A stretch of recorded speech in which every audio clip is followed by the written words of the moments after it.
Operation સિંદૂરને લઈને રાજ્યભરમાં તિરંગા રેલીનું આયોજન કરવામાં આવી રહ્યું છે। ભુજમાં પણ તિરંગા રેલીનું આયોજન કરાયું। સાંસદ વિનોદ ચાવડા, ધારાસભ્ય સહિતના નેતાઓ હાજર રહ્યા।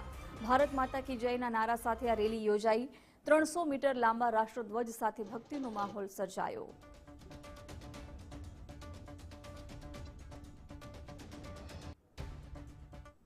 કચ્છ જિલ્લાની અંદર પણ ભુજ મધ્યે ભવ્ય તિરંગા યાત્રાનું આયોજન કરવામાં આવ્યું હતું। દેશના બહાદુર જવાનોએ જે પરાક્રમ કર્યું છે અને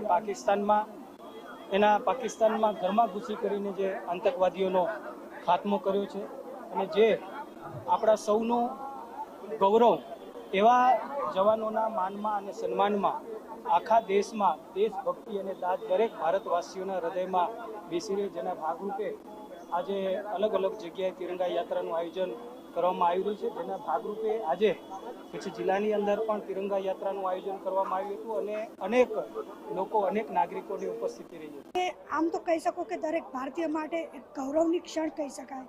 છેલ્લા કેટલાય સમયથી 22 એપ્રિલના જે દુઃખદ ઘટના બની અને સમગ્ર દેશના જનજનને જે પીડા ઉત્પન્ન થઈ, કેમ કે એ ઘટના કોઈ વ્યક્તિ પ્રત્યેની નથી, એ ઘટના સમગ્ર ભારતના જનજન પર હતી અને એ ઘટનાનું જે નિર્માણ થયું એની સામે આપણી ભારતની ત્રણેય સેનાઓએ જે સિંદૂર ઓપરેશન થકી આપણા ભારતના જનજનને જે સુરક્ષા કરવા માટેનું એક પ્રતિભાવ અને આતંકવાદ સામે લડવા માટેની જે ઘટનાક્રમ બન્યો એનાથી સમગ્ર ભારતીય તરીકે એક ગૌરવની ક્ષણનું ઉત્પાદન થયું। દેશમાં જે પ્રકારનું રાષ્ટ્રીયતાની ભાવના પેદા થઈ અને જે રીતે આતંકવાદી પ્રવૃત્તિને નાથવા માટે જે કડકાઈથી અને મજબૂતાઈથી આતંકવાદી પ્રવૃત્તિને દેશે જે રીતે જવાબ આપ્યો છે, સમગ્ર સેનાને